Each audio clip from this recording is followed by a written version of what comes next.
In 2004, Lego was on the edge of bankruptcy. The company that invented the most iconic toy in history was losing over $1 million every single day. Their CEO was gone. Their strategy was in ruins. And the board was quietly discussing whether to sell the brand entirely. Just 2 years later, Lego posted the highest profit in its history. No bailout, no IPO, no viral moment. Just one man's decision to do something that every business guru at the time said was wrong. This is the story of how Lego died, and what it took to come back. Lego. You know the brand. You know the pain of stepping on one at 2 a.m. in a dark hallway. What you probably don't know is how close this company came to ceasing to exist. Founded in 1932, family-owned for 3 generations. The simple interlocking plastic brick, patented in 1958, becomes one of the most recognized objects on Earth. By the 1990s, Lego is selling in 130 countries. They are a cultural institution. A symbol of creativity, childhood, and limitless imagination. And then, in trying to be everything, they nearly became nothing. The story of Lego starts in a workshop in Billund, Denmark, in 1932. Ole Kirk Christiansen is a carpenter. The Great Depression has wiped out his construction business. He can no longer afford to make furniture. So he does the only thing he can, he starts making wooden toys. His motto, only the best is good enough. He burns it into a wooden plaque and hangs it in his workshop. It becomes the unofficial DNA of the company. In 1934, he names the company Lego, a contraction of the Danish phrase, leg godt, meaning, play well. By 1947, Christiansen buys one of the first plastic injection molding machines in Denmark. He starts experimenting. By 1958, Lego patents the interlocking stud and tube brick system, the one that still exists today. It's simple. It's almost infinitely scalable. Every brick made since 1958 is compatible with every brick made today. That compatibility becomes Lego's greatest strength. And later, its greatest trap. Through the 60s, 70s, and 80s, Lego grows steadily and brilliantly. They launch themed sets, space, castle, city. They are beloved by parents because Lego is educational, creative, and open-ended. No batteries required, no screens.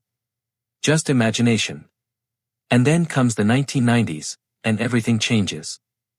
In the early 1990s, Lego's patents on the basic brick expire. Competitors, particularly a Canadian company called Mega Bloks, start producing compatible bricks at lower prices. Lego is no longer the only game in town. At the same time, the rise of video games is transforming what children want.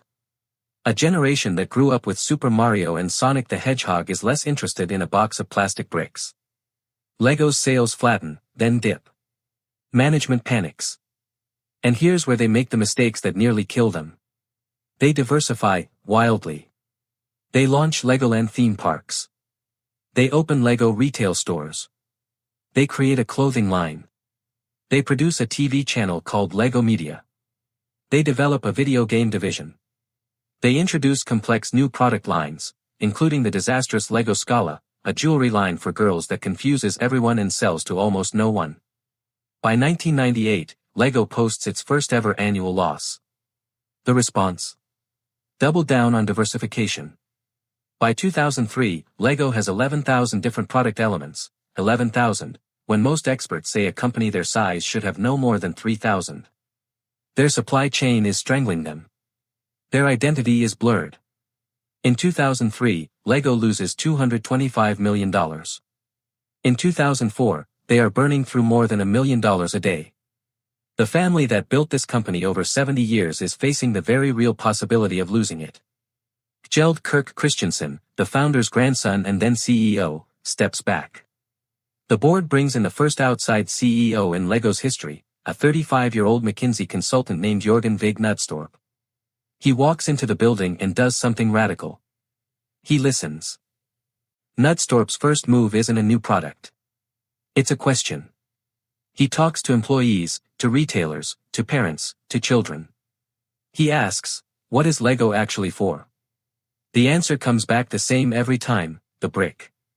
The core experience of building something with your hands, seeing it take shape, solving the puzzle.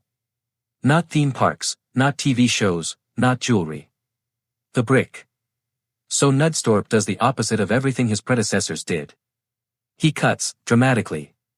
He sells Legoland Parks to a private equity firm. He closes the clothing line. He kills Lego Media. He reduces the number of product elements from 11,000 to around 3,000. He cuts the global workforce. He moves manufacturing to countries with lower costs. And then he rebuilds. He bets on licensed sets, Star Wars, Harry Potter, Spider-Man, partnerships that let Lego tap into massive existing fan bases. He launches Lego Technic for older builders craving complexity. He listens to the adult Lego fan community, the AFOLs, adult fans of Lego, who had been largely ignored, and invites them into the product development process. In 2005, Lego posts a profit. In 2006, a record profit. By 2014, Lego overtakes Mattel to become the largest toy company in the world by revenue. The company that was losing $1 million a day in 2004 is now worth over $7 billion.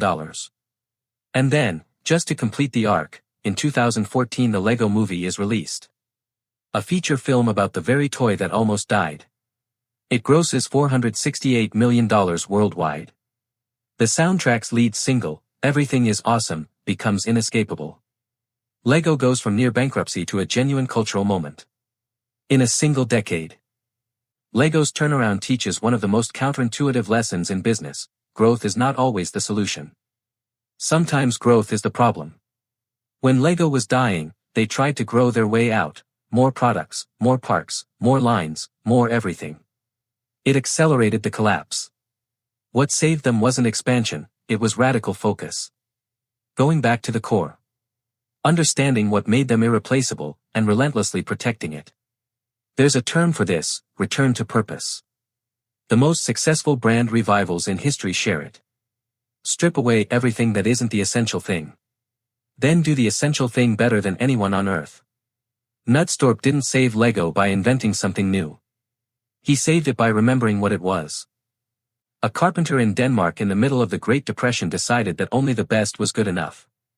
70 years later, his great-grandson's company nearly forgot that.